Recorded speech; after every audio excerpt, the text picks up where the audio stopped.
Hi everyone. So in this tutorial, we'll look at fleshing out the login page. So far, we've learned how to connect to the database and we've learned how to pull data from a form using a post request. So really, I would like you to have a go at this first. If you are a student and you followed all the tutorials up till now, then really you might actually be able to create the login page yourself. I want you to think though, what is the actual problem that we need to break down? Decomposing the problem is an essential skill of programming.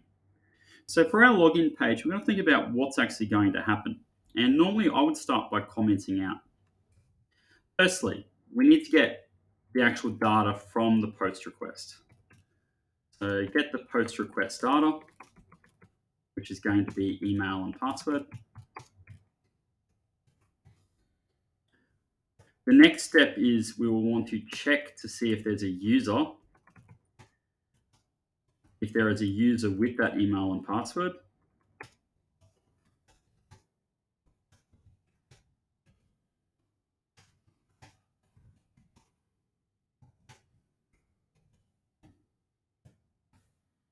And then after that, we'll want to save their credentials. And this is something that you haven't done so far. We are actually going to look at how you can actually save the credentials of the user so that when they go to access other pages, they have those credentials.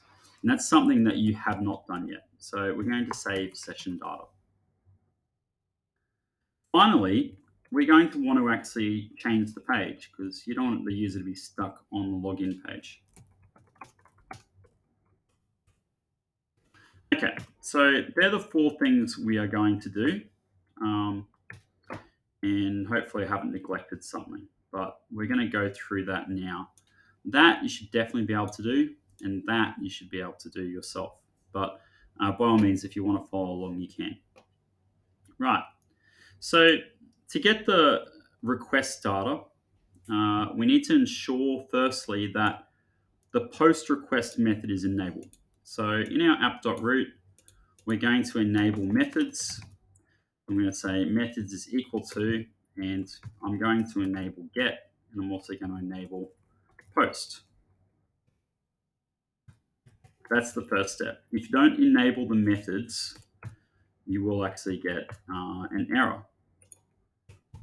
So we're basically saying that the home page is going to accept posted data.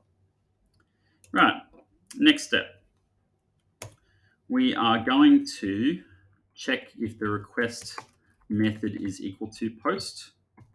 Remember, the request object is created as soon as someone hits your URL. So if the request method is equal to post, then we can actually get the data out of it. And we're assuming, based on the login page, that there is an input type with the name email, and there is an input type with the name password. One of the things I did forget to do in an earlier tutorial was change the type of the password field to ensure that it's not text, it has to be password. Otherwise, you can see what someone's typing. Likewise, the actual label should also be called password as well. All right, so we've got two inputs, one's email and one's password. The name is what will appear in the Python dictionary we receive from the form. So we'll say email is equal to request.form. And because it's a dictionary, we can use the square brackets and the key. The key will be email. Remember, if you try to choose data that doesn't exist, if you've misspelt the key or you haven't named your input type properly, you will get a 404 bad request error, which is quite nasty. So, and then you'd have to restart the server. So let's be very consistent with your variable names and your input type names. Right. So that's the first step. We got the post request data. All right. The second step is we're going to check to see if a user already exists with that email and password. So we need to query the database. Results is equal to database dot view query. A view query will select data. And I'm going to say select all from users where, and I'm actually just for the moment, there's a couple of ways I could do this. I could say email ends and password, or I can just go email. I'm just going to get email initially. The reason for this is because later on we will be hashing the passwords, and so we'll have to run a hash function. So for the moment, I'm just going to get a user with that email. And remember, I have to use a question mark for the input, and then I can put in the values inside the tuple. The tuple is a list using round brackets, and you must put a comma if there's only one value there. All right, so that's going to get results. Now with the results, I can get the password from the results object. Now remember that results is actually a list of Python dictionaries. Now we're assuming that there's only one user with that email address. In fact, that has to be the case because when we inserted in the user with the register page, we made sure that the user couldn't have the same email address. So the results should only return one Python dictionary, but you have to remember it's still a list. So if we want to get the user details, we're going to say the user details is actually equal to list. And then we know that user details is a Python dictionary. So we can get the password. So we're going to test if the password that they have given us is equal to the password field inside that user details, which essentially is the first row in the first row in the user table. So here I'm going to say user details, which is a Python dictionary, and it has a field called password.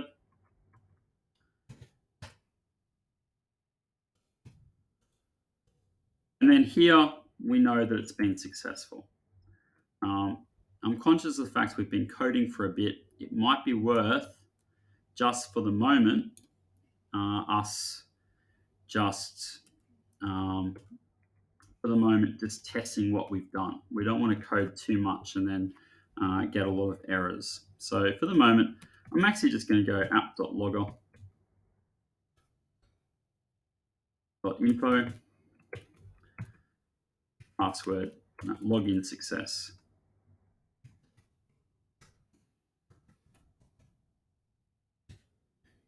And I'm going to leave it there so we can just test what's actually happening.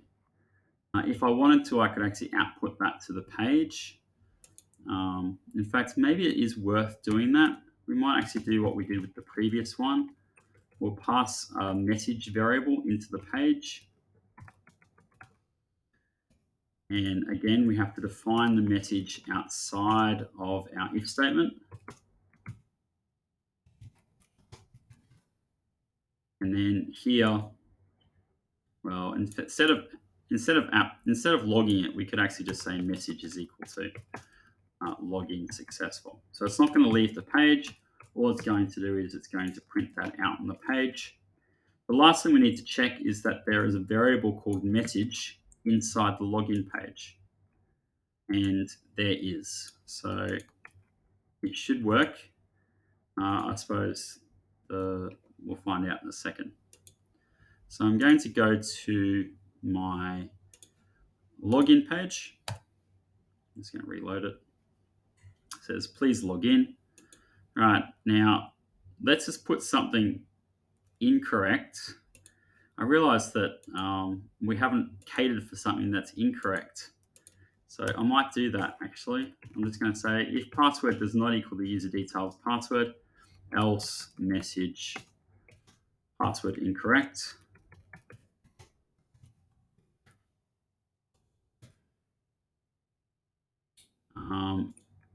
And I realized too that we should make sure that the user exists as well. So here we should actually have if results, we're going to move on because the user does exist.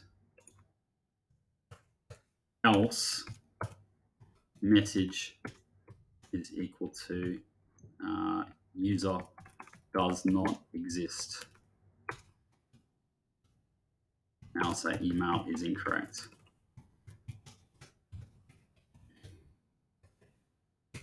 Right. So now I've just catered for the two possible scenarios there. One is that the email is wrong. One is that their password is wrong. So I'll just load that up. Right, I'm just going to get something wrong. Got to have an @ symbol.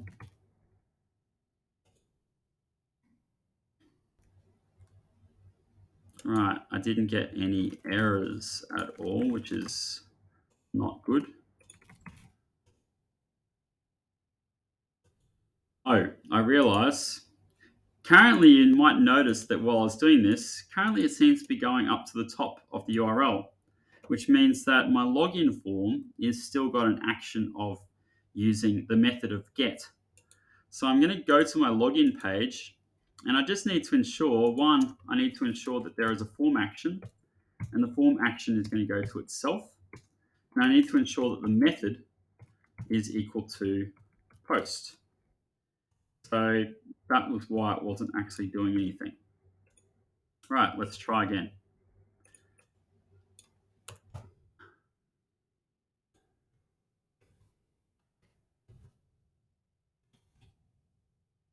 Okay, user doesn't exist, email is incorrect.